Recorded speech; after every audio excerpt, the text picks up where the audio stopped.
Hello সবাইকে। তো তোমরা তো সবাই জানো আজকে উল্টো রথ, মানে জগন্নাথ এসেছে মাসির বাড়ি। আর আমি এসেছি আমি পিসি শাশুড়ি বাড়িতে। আমার পিসি শাশুড়ি বাড়িতে আছে জগন্নাথ। আমার পিসি শাশুড়ি বলেছিল যে আমার শাশুড়িকে তোমার বৌমাকে পাঠিয়ে দিও গান, মানে পাঠিয়ে দিও গান কীর্তন করার জন্য। সেই জন্য আমি সকাল সকাল আমার বাড়িতে পুজো দিয়ে কাজটা সেরে বাড়িতে পুজো দিয়ে এলাম এইমাত্র। তো দেখি পিসিমণি মানে পিসি শাশুড়ি অলরেডি ভোগ দেওয়া হয়ে গেছে। তো আমরা এখন গান কীর্তন করব। তো এসে তো গান কীর্তন করলাম সবাই মিলে। তো এখন গান কীর্তন হয়ে গেল। তো এখন সবাইকে প্রসাদ দিবে, মানে প্রসাদ বিতরণ হবে। আর সবাই এই যে দেখছো সব ভক্তবৃন্দদের এখন প্রসাদ দেওয়া হবে। তো এখানে আমাকে বলছিল যে তুমি একটু দাও, তো আমি যে না তুমি দাও, এত গরম লাগছে গান কীর্তন করে, আমি একটু বসবো। তো পিসি শাশুড়ির যে বৌমাগুলো দুজন, ওরাই দিচ্ছিলো প্রসাদ সবাইকে।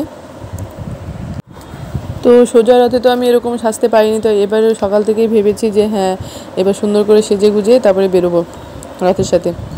তো জানি না কি হবে, কিন্তু ইচ্ছা তো আছে। আর আমার পিসি শাশুড়ির ছেলের বউকে বললাম যে তুইও গুপি ড্রেস পরবি, মানে ওকে বললাম যে ও যে তোমার ছোটো, তো বললাম যে হ্যাঁ তুইও পরবি আমি পরবো, তা আমরা দুজন বেরোবো। আর আমার ননদগুলো তো বেরোবে না আজ এবার, ওতে যেহেতু ওর ঠাকুমা মারা গেছে, ওর রথ টানতে পারবে না, সেই জন্য আমরাই যাবো। তো একজন একজন করে সব ভক্তবৃন্দ আসে প্রসাদ খেতে। তো প্রসাদ আমাকেও দিল খেতে। আমি প্রসাদ খেয়ে আমি এখন বাড়ির জন্য নিয়ে যাব, আমার শাশুড়ি, আমার ছেলে, আমার মেয়ে, সবার জন্য। তো প্রসাদ খাওয়া হয়ে গেলে একটু পরে বেরোবে জগন্নাথকে নিয়ে, মানে মন্দিরে নিয়ে যাবে। আর এই যে দেখছো আমার যা রেডি হয়ে গেছে, আমিও রেডি হয়ে এখন বেরোলাম। তো রথ নিয়ে ওরা চলে গেছে, আমাদের দেরি হয়ে গেল সাজতে। তো আমরা এখন যাব যেখানে গেছে রথটাকে নিয়ে, আমরা ওখানে হেঁটে হেঁটে ধরে নিব। তো ভেবেছিলাম যে রথের সাথেই বেরোবো, কিন্তু সেটা আর হলো না। তো যাই হোক এই যে ধরে ফেলেছি অলরেডি। তো এখন এই সামনে দেখছো জগন্নাথ, আরও লোক আছে সামনে, পিছনে আমরা। তো সোজা রথে তো বেরোতে পারিনি, মনটা খুব খারাপ হয়ে গেছিলো। তো এই আগে ভেবেছিলাম যে সোজা রথে তো আসতে পারলাম না, উল্টো রথে ঠিকই আসবো। আর সেজে গুজে চলে এলাম, খুব ভালো লাগছে যে হ্যাঁ এবার আসতে পেরে। আর সোজা রথে অত লোক হয়নি, কেন হাটের দিন ছিল। তো উল্টো রথে অনেক লোক হয়েছে।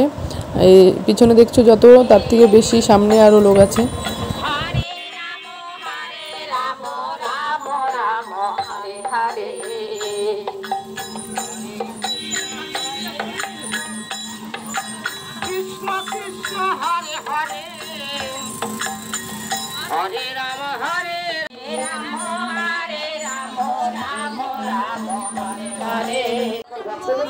প্রসাদ নেওয়ার ইচ্ছুক সেই ভক্তবৃন্দকে বলা হচ্ছে আপনি আসেন প্রসাদ গ্রহণ করুন।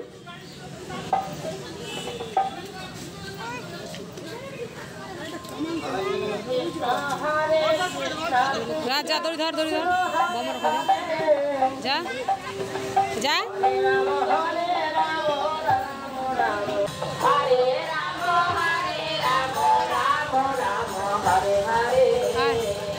হয়েছে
তো রথ নিয়ে তো চলে এলাম বাড়ি থেকে, মানে মন্দিরে এখন যাবে।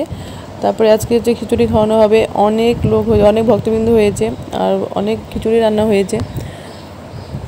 তো এই উল্টো রথে প্রচুর ভিড় হয়েছিল, মানে অনেক ভক্তবৃন্দ এসেছিলো, অনেক জায়গা থেকে লোক এসেছিলো।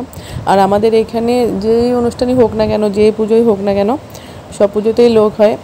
শুধু হচ্ছে রবিবারে পড়ার জন্য সোজা রাতে অত লোক হয়নি, কিন্তু এমনি তুমি যে অনুষ্ঠানই হোক না কেন সব অনুষ্ঠানই প্রচুর ভিড় হয়, খুব আনন্দ হয়। হ্যাঁ, আমাদের এখানে রথের মেলাতে অত দোকান বসে না ঠিকই, কিন্তু ভালোই আনন্দ হয়, অনেক ভক্তবৃন্দ হয়, অনেক লোকজন হয়, আর নাচানাচি হয়। কিন্তু এবার দুঃখের বিষয় বাজনাবাটি করেনি এই রথে, সোজা রথে করেছিল। তো ভেবেছিলাম যে গোপী ড্রেস পরে নাচ করবে একটু, সেটা আর হলো না। তো এখন খিচুড়ি খাবো তো আমরা তো খুবই মজা করলাম। আর তোমাদের উল্টোরা তোমাদের কেমন কাটলো সেটাই অবশ্যই বলবে। আর আমার ভিডিওটা যদি তোমাদের ভালো লেগে থাকে তো অবশ্যই কমেন্ট করে বলবে। আর আমরা তো এখন খিচুড়ি খেতে চলে এসেছি, এই যে দেখছো সবাইকে প্রসাদ দিচ্ছে, বসেই খাচ্ছে, যারা বাচ্চা তারা বসেই খাচ্ছে, অনেকে নিয়ে যাচ্ছে বাড়ি থেকেও। আমরা এখন নিয়ে যাব বাড়িতে বসে ফ্যানের হাওয়াতে ভালো করে খাবো। তো আজকের মতো টাটা, সবাইকে ভালো থেকো।